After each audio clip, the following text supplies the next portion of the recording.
Hello दोस्तों, कैसे हो? आपका स्वागत है त्रिपाण स्टडी सेंटर में। आज जो हम करने जा रहे हैं अयोध्या कांड, यानी अयोध्या के अंतर्गत जो अयोध्या राम मंदिर का निर्माण हुआ है उसकी विशेषताओं का हम यहाँ पर जो है जानेंगे और समझेंगे।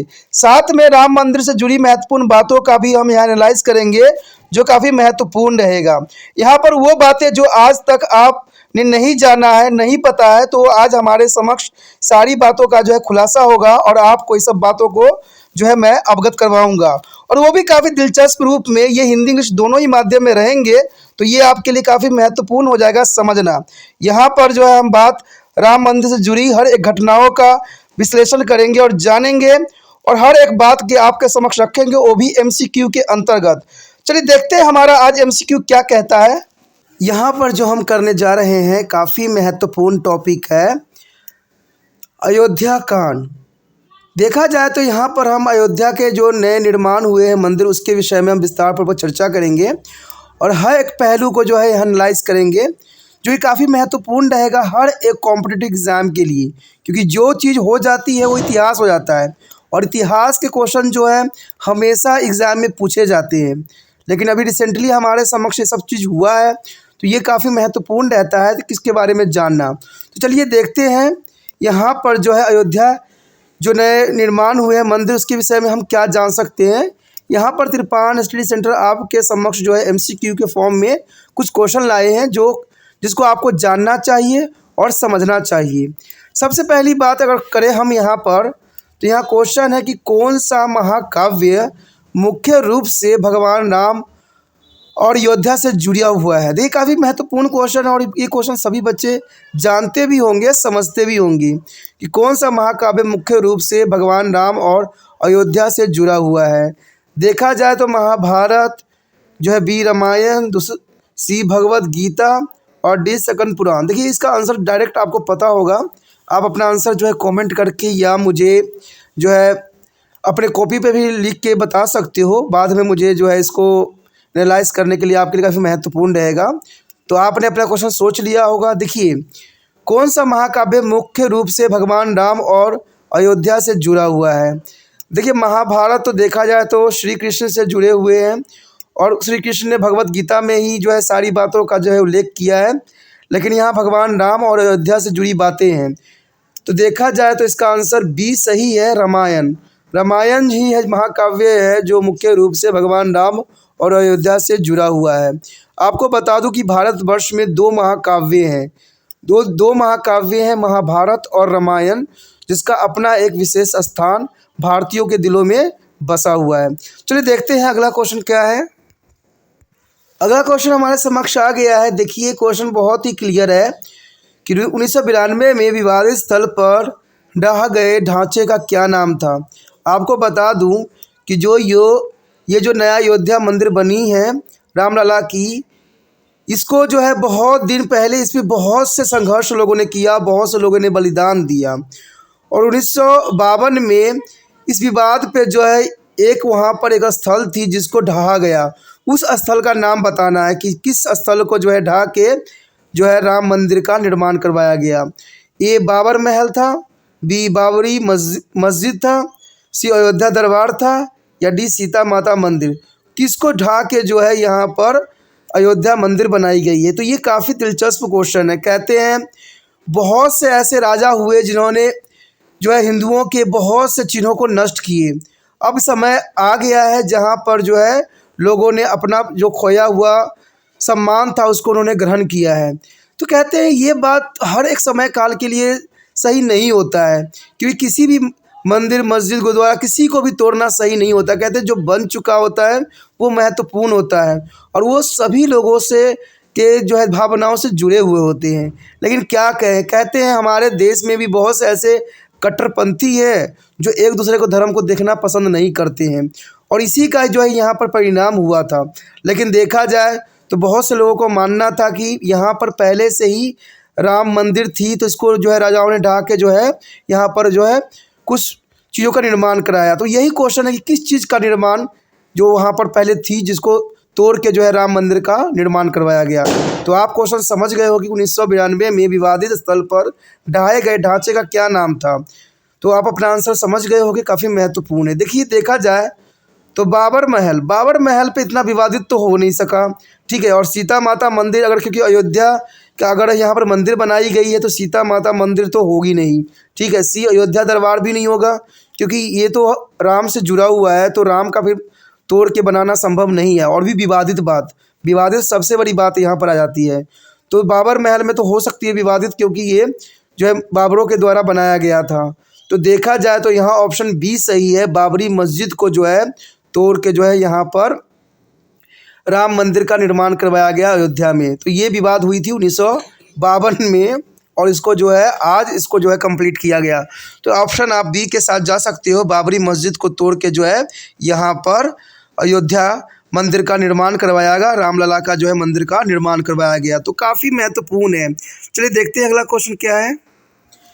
अगला क्वेश्चन जो हमारे समक्ष आया है, क्वेश्चन है अयोध्या राम मंदिर के निर्माण की अनुमानित लागत क्या है। देखिए जो अयोध्या राम मंदिर का निर्माण करवाया जा रहा है उसका जो है अनुमानित लागत कितना रुपया जो है खर्च हो सकता है। तो ये काफ़ी दिलचस्प यहाँ पर क्वेश्चन है कि जो अयोध्या राम मंदिर का निर्माण हो रहा है उसमें अनुमानित कितना जो है पैसे खर्च हो सकते हैं। यहाँ पर बताया गया है ए 1000 करोड़, बी 1500 करोड़, सी 1800 करोड़, डी 2000 करोड़। देखिए काफ़ी महत्वपूर्ण यहाँ पर क्वेश्चन है कि किसी भी चीज़ के निर्माण के लिए देश के पैसा बहुत ही लगते हैं, इसलिए कभी भी कोई भी धरोहर है उसको तोड़ना नहीं चाहिए। वो धरोहर काफ़ी महत्वपूर्ण रहता है।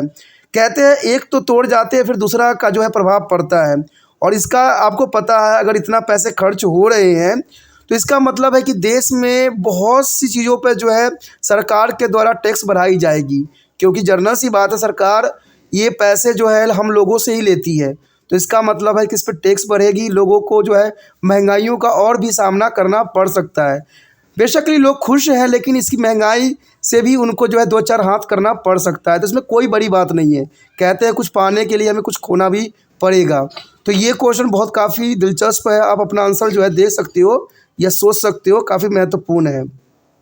तो आपने अपना आंसर सोच लिया होगा। देखिए अयोध्या राम मंदिर के निर्माण की अनुमानित लागत जो है कम से कम यहाँ पर इसके निर्माण में लग जाएगा 1800 करोड़, यानी सी ऑप्शन सही है कि यहाँ पर अनुमानित लागत जो निश्चित की गई है 1800 करोड़। उससे ऊपर भी लग सकती है, कम भी हो सकती है, लेकिन ये यहाँ पर रखा गया है एवरेज सी 1800 करोड़ का जो है लागत लगने वाली है। तो ये काफ़ी महत्वपूर्ण क्वेश्चन रहता है एग्जाम व्यू से। अगला क्वेश्चन जो हमारे समक्ष आया है, क्वेश्चन है राम मंदिर के नींव में इस्तेमाल किए गए काले पत्थर यानी शालिग्राम शिला का क्या महत्व है। देखिए जो शालिग्राम शिला है वो काफ़ी महत्वपूर्ण है, और ये इसका इस्तेमाल क्यों किया गया राम मंदिर के निर्माण में, तो ये भी काफ़ी खासियत है। तो यही क्वेश्चन हमसे पूछा गया है कि राम मंदिर के निर्माण में इस्तेमाल किए गए काले पत्थर यानी शालिग्राम शिला का क्या महत्व है। ये ऑप्शन है भगवान राम के पद चिन्ह का प्रतिनिधित्व करता है, बी भगवान विष्णु का प्रतीक है, सी एक पवित्र जो है तीर्थ स्थल माना जाता है, या डी माना जाता है कि यह उल्का पिंड है। देखिए कोई भी बात हो लेकिन अगर हम धर्म के अंतर्गत देखें तो इसका अपना एक महत्व है, शालिग्राम शिला का अपना एक महत्वपूर्ण स्थान है। तो आप अपना आंसर जो है सोच सकते हो, क्योंकि कोई भी कॉम्पिटिटिव एग्ज़ाम के लिए ऐसे क्वेश्चन पूछे जा सकते हैं। तो आपने अपना आंसर सोच लिया होगा, अपना आंसर तैयार कर लिया होगा। देखा जाए तो मैं आपको बताऊं कि राम मंदिर की नींव में इस्तेमाल किए गए काले पत्थर यानी शालिग्राम शिला का एक विशेष महत्व है, और ये भगवान राम के पद चिन्ह का प्रतिनिधित्व नहीं करता है, यानी ए ऑप्शन यहाँ पर गलत है। देखा जाए तो शालिग्राम शिला जो है भगवान विष्णु का प्रतीक है, ठीक है, भगवान विष्णु का ये प्रतीक है, इसलिए इसका इस्तेमाल की गई। और आपको पता ही होगा कि भगवान विष्णु का जो है अवतार के रूप में राम को जाना जाता है, तो इसीलिए इस जो है शालिग्राम शिला का यहाँ पर जो है नींव रखी गई, पत्थर रखे गए, जो कि काफ़ी महत्वपूर्ण बात यहाँ पर दर्शाई गई है कि राम मंदिर के नींव में इस्तेमाल किए काले पत्थर जो ग्राम शिला है इसका ये महत्व है कि ये भगवान विष्णु का प्रतीक है। यानी बी ऑप्शन आपके समक्ष सही है। बी ऑप्शन आप अपने एग्जाम के अंतर्गत लगा सकते हो। उसके पश्चात हमारे समक्ष क्वेश्चन आता है कि अयोध्या के निकट बहने वाली पवित्र नदी का क्या नाम है। देखिए, अयोध्या के निकट बहने वाली पवित्र नदी जो है काफ़ी महत्वपूर्ण है और इसका अपना महत्वपूर्ण स्थान है। हमारे समक्ष ऑप्शन है गंगा, बी है यमुना, सी है सरयू, डी है नर्मदा। तो ये काफ़ी महत्वपूर्ण क्वेश्चन है। आप यहाँ पर जो है अपना आंसर सोच सकते हो, जो काफ़ी महत्वपूर्ण रहने वाला है। तो आप अपना आंसर सोच लिए होगे, अपना विचार कर लिए होगे। देखिए, अयोध्या के निकट बहने वाली पवित्र नदी का नाम, आप सोच रहे हो कि गंगा है, गंगा पवित्र नदियों के नाम से जाना जाता है, लेकिन नहीं, ये गंगा नहीं है। यहाँ पर बी यमुना भी नहीं है, बी यमुना भी गलत जाएगा। सी सरयू, हाँ सी सरयू सही है, क्योंकि सरयू नदी पे लोग जो है स्नान किए हैं और जो है रामचंद्र जी के जो है प्राण प्रतिष्ठा में सम्मिलित भी हुए हैं। और उनके जो है काफ़ी उत्सव मनाई गई है, जो कि पूरे विश्व में विख्यात हुआ है। लेकिन बड़े अफसोस की बात है कि पूरे विश्व जो है इसकी खुशियां मना रही थी, लेकिन हमारे देश के विपक्षी नेता सब जो है इस सम्मेलन में पार्टिसिपेट नहीं किए। ये बहुत ही विचित्र बात है कि पूरा विश्व जो है खुशी मना रही है, लेकिन हमारे देश के जो है विपक्षी नेता है उनको इससे कुछ भी खुशी नहीं मिली है। आखिर क्यों नहीं मिली है, किस लिए नहीं मिली है, तो ये बहुत बड़ा क्वेश्चन मार्क है कि आखिर विपक्षी नेता क्या हिंदू धर्म के नहीं थे, जिन्होंने एक भी जो है व्यक्ति ने पार्टिसिपेट नहीं किया है। तो ये बहुत बड़ा प्रश्न उठता है और ये क्वेश्चन आपके लिए भी मैं छोड़ देता हूँ कि आखिर विपक्षी पार्टी के नेता जो हैं इस राम मंदिर के निर्माण में और इसके जो है प्राण प्रतिष्ठा में क्यों सम्मिलित नहीं हुए हैं। अगर आपको आंसर पता होगा तो मुझे ज़रूर कमेंट कीजिए। यहाँ पर जो अगला क्वेश्चन आया है काफ़ी महत्वपूर्ण है। क्वेश्चन है कि कौन सा हिंदू त्यौहार भगवान राम की अयोध्या वापसी के बारे में है। यानी जब श्री रामचंद्र जी रावण पर विजय प्राप्त करके अयोध्या लौटे थे, तो अयोध्या वासी ने किस प्रकार की जो है खुशी को जाहिर करने के लिए कौन सी त्यौहार मनाई थी। तो ये क्वेश्चन काफ़ी दिलचस्प है और सभी बच्चों को पता होगा, इतना मुझे मालूम है कि कौन सा हिंदू त्यौहार भगवान राम की अयोध्या वापसी के बारे में एक प्रतीक के रूप में मनाया जाता है। देखिए, ऑप्शन है दिवाली, बी है होली, सी है दशहरा, डी है रामनवमी। तो ये काफ़ी महत्वपूर्ण है। देखा जाए तो आप यहाँ पर दो ऑप्शन तो एलिमिनेट ऐसे ही कर सकते हो। देखिए, बी होली, होली मनाई जाती है जो है हिरण्यकश्यप के अंत के कारण मनाई जाती है, जिसमें होलिका दहन जो है होलिका की दहन हो गई थी और प्रहलाद जो है बच गया था। विष्णु के भक्त थे प्रहलाद, तो वो बच गए थे। इसी खुशी में जो है होली मनाई जाती है, होलिका के दहन से ही शुरू होती है। दशहरा तो आपको पता ही होगा, दशहरा दशानंद के जो है अंत से ही शुरू होती है, तो दशहरा जो है मनाई जाती है। उसके बाद रामनवमी या दिवाली। देखिए, देखा जाए तो रामनवमी जो है भगवान के जन्म के प्रतीक के रूप में देखा जाता है। तो इसका मतलब है कि दीपावली जो है त्यौहार है जो कि भगवान राम की अयोध्या वापसी के बारे के रूप में प्रतीकों के रूप में जाना जाता है। यानी ए ऑप्शन सही है, दीपावली। हम जो है भगवान रामचंद्र जी के जो है अयोध्या लौटने पर दीपावली मनाए थे और इस दिन जो है लोगों ने घी के दिए जलाए थे। आज आप लोग जो है पटाखे जलाते हो, प्रदूषण फैलाते हो, लेकिन उस समय ऐसा नहीं था। लोगों ने गाने बजाए, बाजा बजाया और उन्होंने जो है घी के दिए जलाए।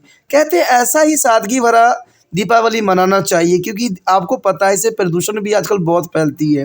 बेशक सरकार के लिए ये मुनाफा का सबब होता है, जितने पटाखे बिकते हैं उससे सरकार को अच्छा खासा टैक्स मिल जाता है। शराब, दारू, पटाखों से अच्छे खासे सरकार को टैक्स मिलता है, लेकिन ये टैक्स जो है पर्यावरण को जो है संतुलित नहीं कर पाएगी कभी। इसलिए आपको ये चाहिए कि दीपावली रामचंद्र जी के अयोध्या लौटने की खुशी में मनाई जाती है, तो आप भी जो है घर में अच्छे अच्छे पकवान बनाओ, घी के दिए जलाओ, ठीक है, गाने चलाओ, डांस करो, ये सब उत्सव सही है। लेकिन जो वायु प्रदूषण फैलाते हैं वो सही नहीं होता है और इससे न जाने कितने प्रकार के जीव जंतु को भी नुकसान पहुंचता है।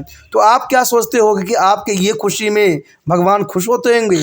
शायद कभी नहीं, क्योंकि भगवान तो ये तो नहीं चाहते। भगवान के लिए तो जीव जंतु भी इम्पोर्टेंट है, पेड़ पौधे भी इम्पोर्टेंट है, लेकिन आपके पटाखे और जो है प्रदूषण से ये जीव जंतु और पेड़ पौधों को भी बहुत नुकसान पहुंचता है। तो भगवान राम कभी भी खुश नहीं होंगे आपके ऐसे गतिविधियों से। तो इसलिए दीपावली जो है बहुत ही पवित्र त्यौहार है, खुशियों का त्यौहार है, तो इसको हर्षोल्लास से मनाइए, लेकिन दूसरे जीव को जो है परेशान मत कीजिए। अगला क्वेश्चन जो हमारे समक्ष आया है काफ़ी महत्वपूर्ण है। क्वेश्चन है कि 1952 में बाबरी मस्जिद विध्वंस के समय भारत के प्रधानमंत्री कौन थे। देखिए 1952 में बाबरी मस्जिद को ध्वंस करवाया गया था। कारण क्या था कि हिंदू लोगों का ये मानना था कि बाबरी मस्जिद जो था राम जी का वहाँ पर पहले मंदिर था, लेकिन राजाओं ने जो है यहाँ पर राम मंदिर को विध्वंस करके बाबरी मस्जिद का निर्माण करवाया। तो इसमें कोई दो राय नहीं है। देखा जाए तो बहुत से मुस्लिम राजाओं ने बहुत से हिंदू मंदिरों को ध्वंस किया है, उसके बाद जो है अपने धर्म का प्रचार किया है। लेकिन देखा जाए तो ये कहीं और किसी भी काल के लिए सही नहीं है। धर्म को कभी भी इस प्रकार से जो है चोट नहीं पहुंचाना चाहिए। सभी धर्म महत्वपूर्ण होते हैं और सभी धर्मों को जो है सम्मान करना चाहिए।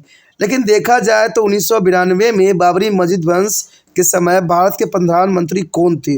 सबसे महत्वपूर्ण क्वेश्चन है। ए नरसिम्हा राव, बी अटल बिहारी वाजपेयी, सी इंदिरा गांधी, डी राजीव गांधी। तो ये काफ़ी महत्वपूर्ण क्वेश्चन है।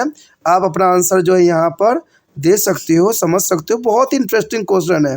ठीक है, आप अपना आंसर जो है मुझे कमेंट बॉक्स में भी लिख के बता सकते हो। तो देखा जाए तो यहाँ क्वेश्चन है 1952 में बाबरी मस्जिद विध्वंस के समय भारत के प्रधानमंत्री कौन थे। देखा जाए तो उस समय राजीव गांधी तो नहीं थे। राजीव गांधी का जो है यहाँ पर नहीं बात बताई जा सकती है। इवन कि इंदिरा गांधी का भी नहीं की जा सकती। इंदिरा गांधी की तो इससे पहले ही इनका जो है बहुत ही महत्वपूर्ण बात थी।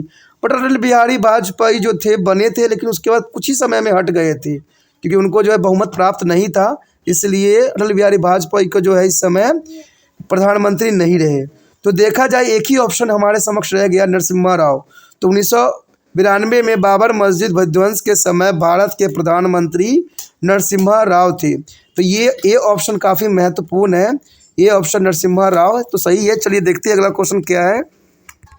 अगला क्वेश्चन जो हमारे समक्ष आया है, क्वेश्चन है कि राम मंदिर में कितने खंभे होंगे। देखिए राम मंदिर बनाई गई है तो इसमें कितने पिलर को बनाया गया है, कितने खंभे बनाए गए हैं। क्योंकि आधारशिला देखा जाए तो पिलर काफ़ी महत्वपूर्ण स्थान अपना जगह पर रखता है। तो राम मंदिर में कितने खंभे यानी पिलरों का इस्तेमाल किया गया है। तो क्वेश्चन काफ़ी महत्वपूर्ण है। देखिए ए है 360, बी है 551, सी है 310 और जो है डी है 312। तो ये काफ़ी महत्वपूर्ण है। देखा जाए तो कोई भी जो होती है मंदिर हो या कोई भी हो, तो उनके स्तंभों का काफ़ी महत्वपूर्ण स्थान है, यानी पिलर का स्थान महत्वपूर्ण होता है। तो आप बता सकते हो कि यहाँ राम मंदिर के निर्माण में कितने जो है खंभों का उपयोग किया गया, कितने पिलरों का। तो आप अपना आंसर सोच लिए होगा, कमेंट भी कर दिए होगा। देखिए यहाँ पर डायरेक्टली आंसर है, इसमें घुमाने फिराने वाली बात तो है नहीं कि राम मंदिर में जो है 360 खंभों का इस्तेमाल किया गया, यानी ये 360 है पिलरों का उपयोग किया गया यहाँ पर। अगला क्वेश्चन जो हमारे समक्ष आया है काफ़ी महत्वपूर्ण है। किसी राम की जन्मभूमि अयोध्या को और किस नाम से जाना जाता है। देखा जाए तो ये काफ़ी महत्वपूर्ण क्वेश्चन है कि श्री राम की जन्मभूमि अयोध्या को और किस नाम से जाना जाता है। ए फौजाबाद, बी साकेत, सी राम सीता नगरी या डी इनमें से कोई नहीं। देखिए क्वेश्चन काफ़ी दिलचस्प है और इसका आंसर शायद आप लोग बता ना सको और या आप डायरेक्ट बताओ कि जो है राम सीता नगरी है। तो जो भी हो आप अपना आंसर दे सकते हो, समझ सकते हो, कमेंट भी कर सकते हो, क्योंकि ये आपके लिए एमसीक्यू काफ़ी महत्वपूर्ण रहेगा और ये इतिहास बन चुका है तो ये आपके पेपर में ज़रूर आएगा। तो इसलिए जो है इसको आंसर देना आपके लिए महत्वपूर्ण बन जाता है। तो क्वेश्चन तो यहाँ डायरेक्ट क्लियर है। किसी राम की जन्मभूमि अयोध्या को और किस नाम से जाना जाता है। तो देखा जाए फौजाबाद तो नहीं कहते हैं, हमने फौजाबाद की तो यहाँ हम कहीं सुने ही नहीं। राम सीता नगरी भी नहीं कहा जाता, ये तो शायद आपके दिमाग में भी नहीं आएगा। और बी ऑप्शन साकेत, ये भी आपके दिमाग में नहीं आएगा। लेकिन इसका ऑप्शन देखा जाए तो कौन सा आंसर सही होगा इन तीनों में से, क्या इसमें है ही नहीं। तो मैं बता दूं कि श्री राम की जन्मभूमि अयोध्या को साकेत नाम से जाना जाता है, यानी इसका बी ऑप्शन सही है कि श्री राम की जन्मभूमि अयोध्या को साकेत नाम से जाना जाता है, यानी बी ऑप्शन आपका यहाँ पर सही है। बी ऑप्शन के साथ जा सकते हो। चलिए देखते हैं अगला क्वेश्चन क्या है हमारे समक्ष। अगला क्वेश्चन जो हमारे समक्ष आया है काफ़ी महत्वपूर्ण है। क्वेश्चन है कि राम मंदिर निर्माण के पीछे ट्रस्ट का नाम क्या है? देखिए, राम मंदिर का निर्माण हुआ। अब राम मंदिर के निर्माण के लिए किस ट्रस्ट का जो है गठन किया गया है? तो क्वेश्चन काफ़ी महत्वपूर्ण है। और इस ट्रस्ट का काम जो होगा पूरे कामों को देखना और उसका एनालाइज करना। तो यहाँ पर महत्वपूर्ण काम इस ट्रस्ट का है। तो वो ट्रस्ट कौन सा है? क्या उस ट्रस्ट का नाम श्री अयोध्या धर्मार्थ समिति है, या बी राम जन्मभूमि तीर्थ क्षेत्र ट्रस्ट है, या सी विश्व हिंदू परिषद है, या डी भारतीय पुरातत्विक सोसाइटी है? तो यहाँ पर काफ़ी दिलचस्प क्वेश्चन है, आप अपना आंसर दे सकती हो। बहुत से बच्चे जो आंसर दे रहे हैं वो अच्छी बात है, बहुत से बच्चों को सही भी आंसर जा रहा है, इतना विश्वास है मुझे, क्योंकि ये तो क्वेश्चन बहुत ही आसान है, धर्म के प्रति है, तो काफ़ी आसान रहेगा। तो राम मंदिर निर्माण के पीछे ट्रस्ट का क्या नाम है? तो ये आप अपना ऑप्शन जो है कोई भी बता सकते हो जो आपके लिए सही होगा। लेकिन देखा जाए, अगर मैं एनालाइज करूँ तो श्री अयोध्या धर्म स्थल समिति तो नहीं है, ये तो दिमाग में आता नहीं है। तो इसका मतलब क्या बी है? बी कहता है राम जन्मभूमि तीर्थ क्षेत्र ट्रस्ट। हाँ, देखिए ये सही है कि राम जन्मभूमि तीर्थ क्षेत्र ट्रस्ट जो है राम मंदिर के निर्माण के पीछे ट्रस्ट है, यानी इस ट्रस्ट का नाम है राम जन्मभूमि तीर्थ क्षेत्र ट्रस्ट, यानी बी ऑप्शन यहाँ पर सही है। अब बी ऑप्शन के साथ जा सकते हो, जो काफ़ी महत्वपूर्ण है। यहाँ पर जो हमारा अगला क्वेश्चन आया है काफ़ी महत्वपूर्ण है। क्वेश्चन है कि भारत के सर्वोच्च न्यायालय ने किस वर्ष अयोध्या विवाद पर फैसला सुनाया? देखिए, ये काफ़ी महत्वपूर्ण क्वेश्चन है कि भारत के सर्वोच्च न्यायालय ने किस वर्ष अयोध्या विवाद पर फैसला सुनाया था। तो ये काफ़ी महत्वपूर्ण क्वेश्चन है। मैं आपको बता दूं, ये विवाद जो थी बाबर मस्जिद की थी, जो 1992 में घटना घटी थी। इसमें बहुत से लोगों ने जो है मार भी खाई थी, और उसके बाद इस जो है फैसला को सुप्रीम कोर्ट के सहारे छोड़ दिया गया था। तो सुप्रीम कोर्ट ने जो है भारतीय लोगों के प्रति जो है सहानुभूति देखते हुए और सही फैसला सुनाते हुए रिसर्च के अंतर्गत फैसला सुनाई गई थी। तो वो कौन सा वर्ष था जिस समय भारत के सर्वोच्च न्यायालय ने अयोध्या विवाद पर अपना फैसला सुनाया था? ये क्वेश्चन है। तो क्वेश्चन समझ गए होंगे कि ये विवाद 1992 में जो घटना घटी थी उसके प्रति ये फैसला था। तो किस वर्ष में सुनाई गई? क्या 2015 में सुनाई गई थी, या बी 2019 में सुनाई गई, या सी 2021 में सुनाई गई, या डी 2024 में? देखिए, 2024 की बात करें तो हम 2024 की ही अभी हम रह रहे हैं। तो इसका मतलब यहाँ पर तो कोई भी सर्वोच्च न्यायालय के द्वारा अयोध्या विवाद पर कोई फैसला नहीं आई। तो इसका मतलब हम डी को जो एलिमिनेट कर सकते हैं, ठीक है, डायरेक्टली। बात रह गया ए बी सी में, तो ये काफ़ी नज़दीकी मामला हो सकती है। तो देखा जाए यहाँ पर क्लियर मैं बता दूँ कि भारत के सर्वोच्च न्यायालय ने 2019 में जो है अयोध्या विवाद पर अपना फैसला सुनाया था। तो ये काफ़ी दिलचस्प बात थी कि 2019 में अयोध्या विवाद पर फैसला जो है सुप्रीम कोर्ट की तरफ से आई थी, जो कि 1952 में जो बाबरी मस्जिद को गिराया गया था इसके प्रति। तो ये काफ़ी महत्वपूर्ण क्वेश्चन है और एग्ज़ाम पॉइंट व्यू से भी इसका अपना एक महत्वपूर्ण स्थान है। अगला क्वेश्चन जो हमारे समक्ष आया है काफ़ी महत्वपूर्ण है। क्वेश्चन है कि अयोध्या भारत के किस राज्य में स्थित है? देखिए, ये क्वेश्चन काफ़ी महत्वपूर्ण भी है और मुझे विश्वास है कि सभी बच्चों को ये बात पता होगा कि अयोध्या भारत के किस राज्य में स्थित है। यहाँ ऑप्शन यहाँ हमें दिया गया है, ए उत्तर प्रदेश, बी बिहार, सी मध्य प्रदेश, डी गुजरात। तो देखा जाए तो आप अपना आंसर जो है मुझे कमेंट बॉक्स पे भी कमेंट भी कर सकते हो। तो ये काफ़ी महत्वपूर्ण रहेगा। आपने अपना आंसर सोच लिया होगा। देखिए, क्वेश्चन क्लियर है कि अयोध्या भारत किस राज्य में स्थित है। तो मैं बता दूं आपको डायरेक्टली जो है ये अयोध्या जो है उत्तर प्रदेश में स्थित है, जो काफ़ी महत्वपूर्ण स्थान है। और यहाँ अयोध्या जो है राम जन्मभूमि के नाम से भी जाना जाता है, जो कि उत्तर प्रदेश में पड़ता है। तो अयोध्या काफ़ी महत्वपूर्ण है, जो राम से संबंधित है, और ये जो है स्टेट राज्य जो है उत्तर प्रदेश में है, यानी ए ऑप्शन यहाँ पर सही है। आप ए ऑप्शन के साथ जा सकते हो। चलिए देखते हैं अगला क्वेश्चन क्या है। यहाँ पर हमारे समक्ष अगला क्वेश्चन जो आया है कि राम मंदिर की आधारशिला कब रखी गई, यानी नींव कब रखी गई। देखा जाए तो ये क्वेश्चन काफ़ी इंटरेस्टिंग रहेगा। जैसे मैंने आपको बताया कि अयोध्या के जो है सुप्रीम कोर्ट के द्वारा फैसला जो आया था 2019 में आई थी। तो यहाँ क्वेश्चन है कि राम मंदिर की आधारशिला कब रखी गई। जनरल सी बात है, जब जो है कोर्ट का ऑर्डर आ जाने के बाद ही जो है शिला का जो है शिलान्यास किया जा सकता है। तो यहाँ पर देखा जाए तो 1952 में तो नहीं रखी गई थी, तो ये तो क्लियर ही आपको समझ में आ गया होगा कि 1992 में राम मंदिर की आधारशिला नहीं रखी गई। तो ये क्वेश्चन डायरेक्ट इसको जो है ए एलिमिनेट कर देता है। और यहाँ पर देखा जाए तो राम मंदिर की आधारशिला जो है 2002 में तो नहीं रखी जा सकती है। यानी देखा जाए तो हमारे समक्ष यहाँ पर द्वंद्व दो ही ऑप्शनों में है, सी और डी में है, क्योंकि राम मंदिर की आधारशिला जो है सुप्रीम कोर्ट के फैसला के बाद ही रखी जा सकती थी।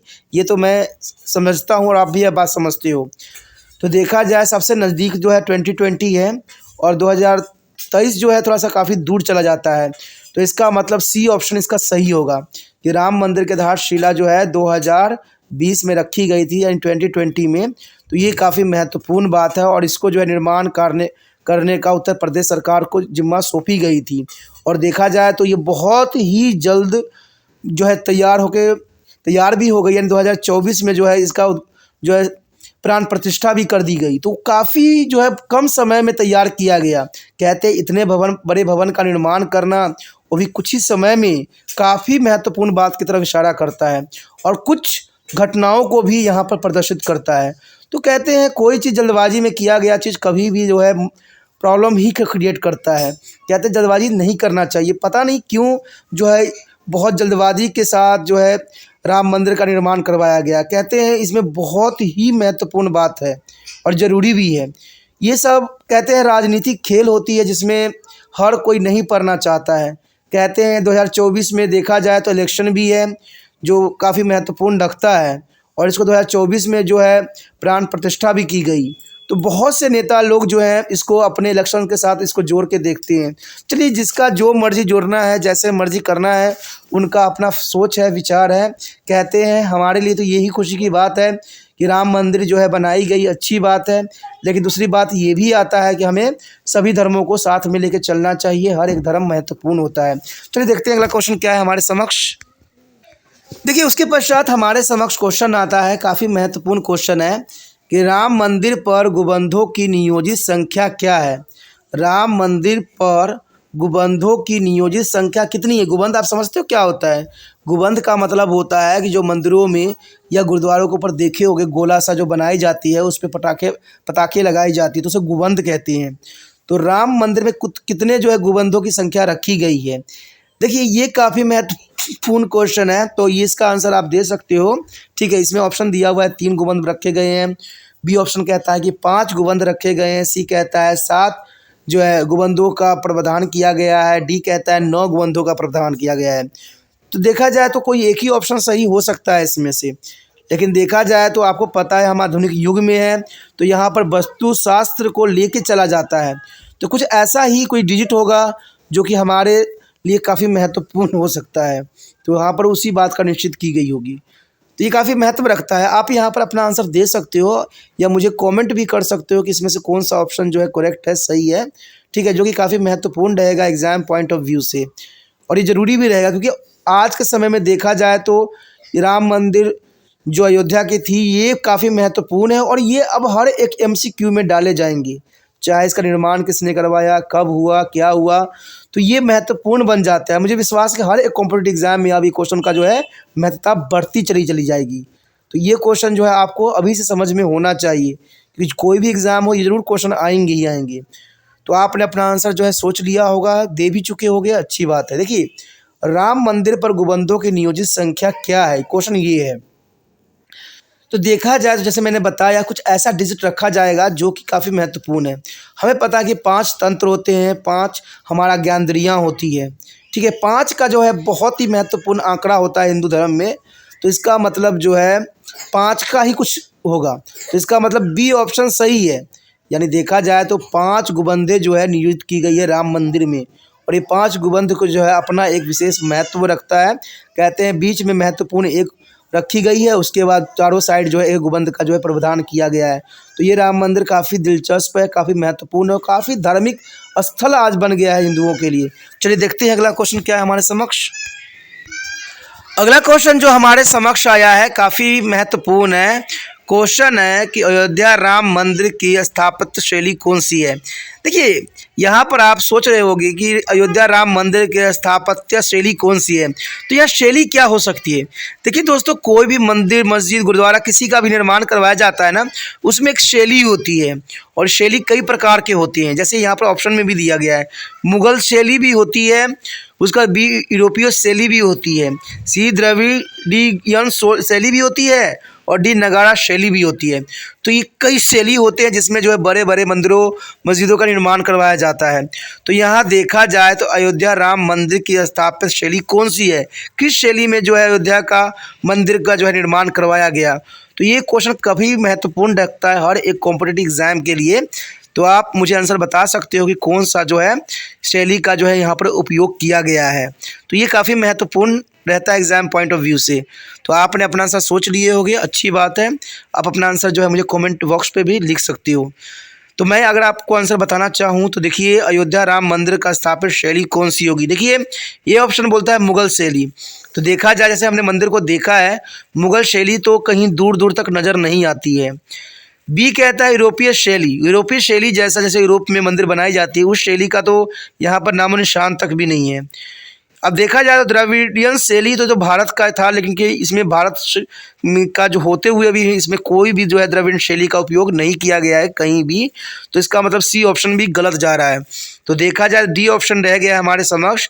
तो हाँ, डी जो है सही है, नगारा शैली का जो है यहाँ उपयोग किया गया है। यानी अयोध्या राम मंदिर के स्थापित शैली में जो है नगारा शैली का महत्वपूर्ण स्थान है, तो नगारा शैली का उपयोग किया गया है। तो डी ऑप्शन आपका सही है, आप डी ऑप्शन के साथ जा सकते हो, जो कि काफ़ी महत्वपूर्ण ऑप्शन है। देखिए यहाँ पर हमारा अगला क्वेश्चन आ गया है। क्वेश्चन काफ़ी महत्वपूर्ण है। क्वेश्चन है कि राम मंदिर के लिए रामलला की मूर्ति किसने बनाई है। देखिए, कोई मंदिर का निर्माण होता है तो मंदिर में, जैसे कि राम मंदिर का निर्माण हुआ तो राम का वहाँ प्रतिष्ठा की जाएगी, राम के जो है पुतला रखा जाएगा, तो वहाँ मूर्ति रखी जाएगी, जो कि काफ़ी महत्वपूर्ण होगा। तो हमारा क्वेश्चन यहाँ है कि राम मंदिर के लिए रामलला की मूर्तियाँ किसने बनाई है। देखिए, बनाने वाला भी काफ़ी यहाँ पर फेमस होता है, क्योंकि इतनी महत्वपूर्ण मूर्ति बनाना कोई आम बात नहीं थी। तो ये देखा जाए तो किसने बनाई है। ऑप्शन है के जी सुब्रमण्यम अय्यर ने बनाया था, या बी राम सुतार ने बनाई थी, या सी अरुण योगीराज ने बनाया था, या डी MS हुसैन ने बनाया था। देखा जाए तो ये सारे के सारे बहुत ही महत्वपूर्ण लोग हैं जिनका यहाँ पर नाम का जो है व्याख्यान की गई। देखिए, राम मंदिर के जो रामलला की मूर्ति है उसकी अपनी विशेष स्थान है। देखा जाए तो ये मूर्ति जो है उसके हाथों में एक धनुष बाण रखी गई है, और इनका जो है पत्थर भी काफ़ी महत्वपूर्ण है। कहते शिला ग्राम से बनाई गई है ये, जो काफ़ी महत्वपूर्ण पत्थर होता है, जो विष्णु का प्रतीक होता है। और इस जो है पत्थर का एक अपना स्थान ये होती है कि ये पत्थर जो है कभी भी अपना चमक नहीं खोएगी। जैसा चमक आज आप देख रहे होगे वैसा ही चमक हमेशा बनी रहेगी। तो इस पत्थर का अपना एक विशेष स्थान है। लेकिन सबसे बड़ी बात है कि इतने महत्वपूर्ण पत्थर को किसने तराश के जो है इसको जो है रामलला का जो है एक स्वरूप दिया है। तो यहाँ देखा जाए तो के जी सुब्रमण्यम अय्यर का तो यहाँ पर बात नहीं आई है और हमें सुनने को भी नहीं मिला है। राम सुतार का जो है नाम यहाँ पर नहीं आया है। एफ एम हुसैन का जो है यहाँ तक जो है नाम नहीं आया है। तो इसका मतलब रह गया अरुण योगीराज। हाँ, अरुण योगीराज जो है राम मंदिर के लिए रामलला का मूर्ति का जो है निर्माण किया है, और बहुत ही खूबसूरती के साथ इन्होंने जो है निर्माण करवाया है और किया है। देखा जाए तो ये मूर्ति का अपना एक विशेष स्थान है और काफ़ी महत्वपूर्ण भी है। और देखा जाए तो जो मुस्कुराहट इस मूर्ति पे है उसका तो अपना ही एक विशेष जो है छवि बनती है। तो देखा जाए तो सारे के सारे जो कार्य हैं अरुण योगीराज के द्वारा संपन्न हुए हैं। तो ये काफ़ी महत्वपूर्ण है। चलिए देखते हैं अगला क्वेश्चन हमारे समक्ष क्या है।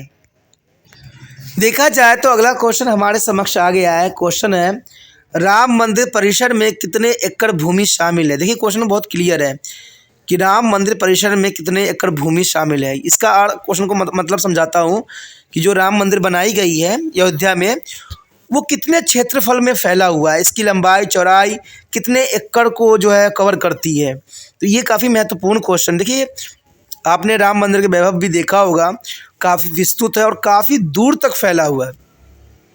तो इसका मतलब 5 एकड़ जो है, 5 एकड़ तो यहाँ पर होगी नहीं। क्या 10 एकड़ है, या सी 55 एकड़ है या 70 एकड़ है। क्वेश्चन काफ़ी दिलचस्प है। आप अपना आंसर सोच सकते हो कि कितने एकड़ में जो है राम मंदिर की परिसर है। तो काफ़ी महत्वपूर्ण क्वेश्चन है और काफ़ी महत्व रखता है एग्जाम पॉइंट ऑफ व्यू से भी। तो आप अपना आंसर जो है सोच सकते हो, मुझे बता सकते हो कि राम मंदिर परिसर में कितने एकड़ भूमि शामिल है। तो देखा जाए तो आपने अपना आंसर सोच लिया होगा, मुझे कमेंट भी कर दिया होगा, तो ये आपके लिए महत्वपूर्ण रहता है।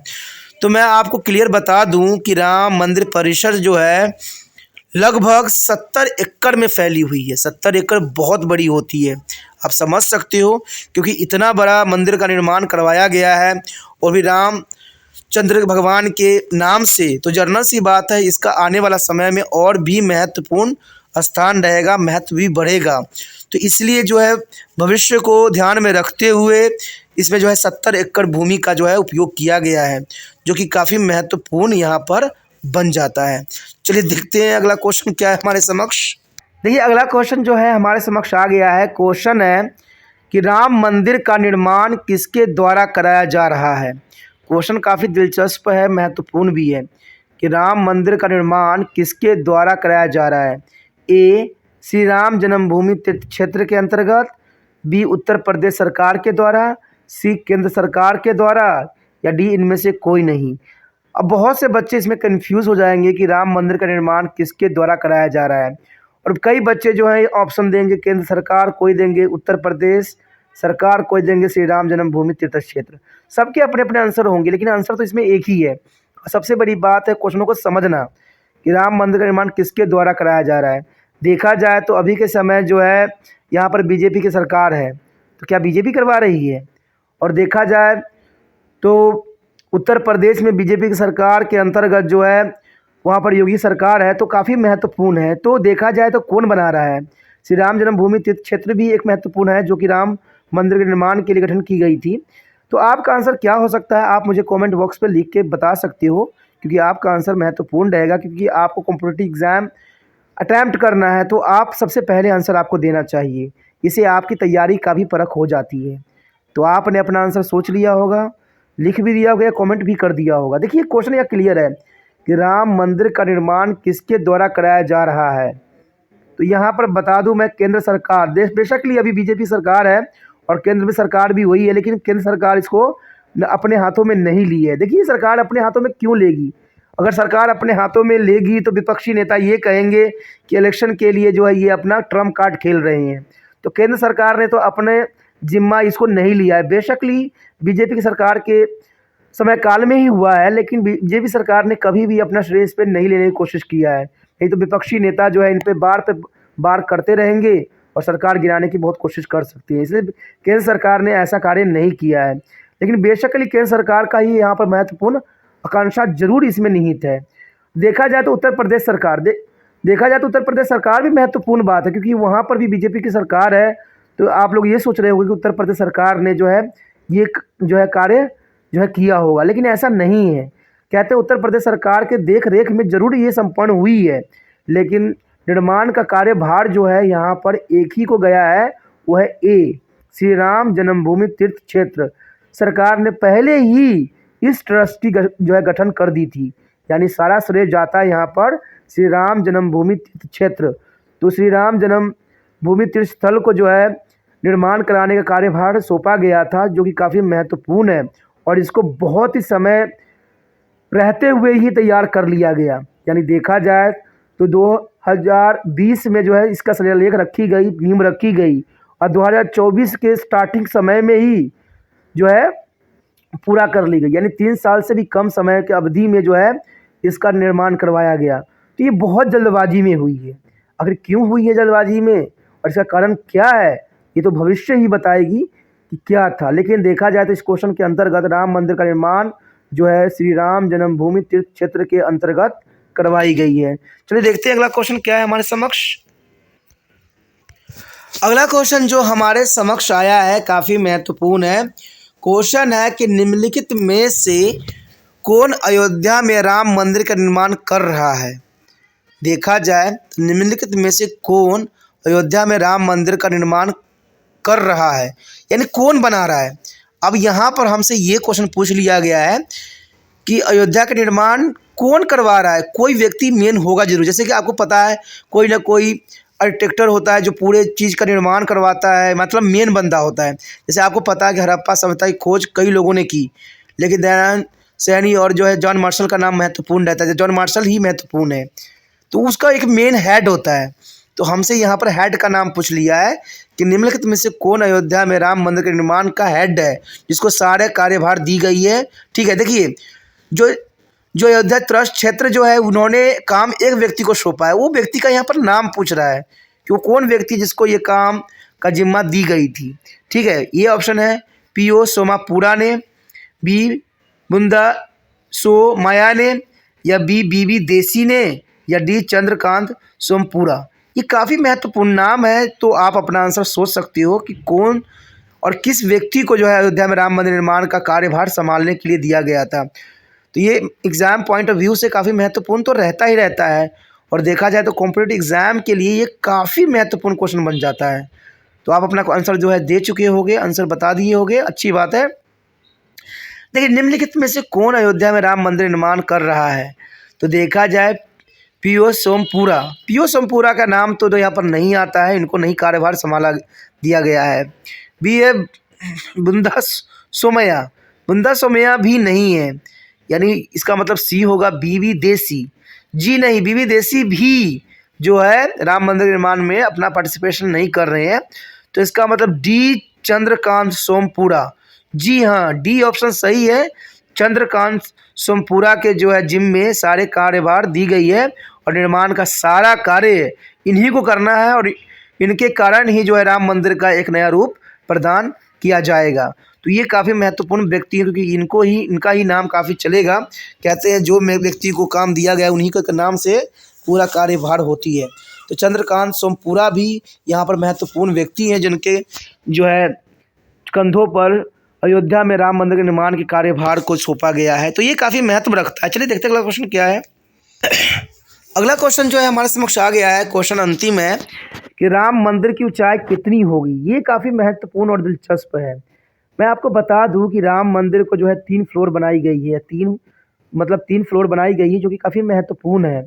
और 3 फ्लोर जो है मिल के कितनी ऊंचाई रखी गई है, तो ये काफ़ी दिलचस्प है। राम मंदिर की ऊंचाई कितनी होगी, तो आप अपना आंसर दे सकते हो और मुझे कमेंट भी कर सकते हो, जो काफ़ी महत्वपूर्ण रहेगा। जैसा क्वेश्चन है कि राम मंदिर की ऊंचाई कितनी होगी, तो कितनी है।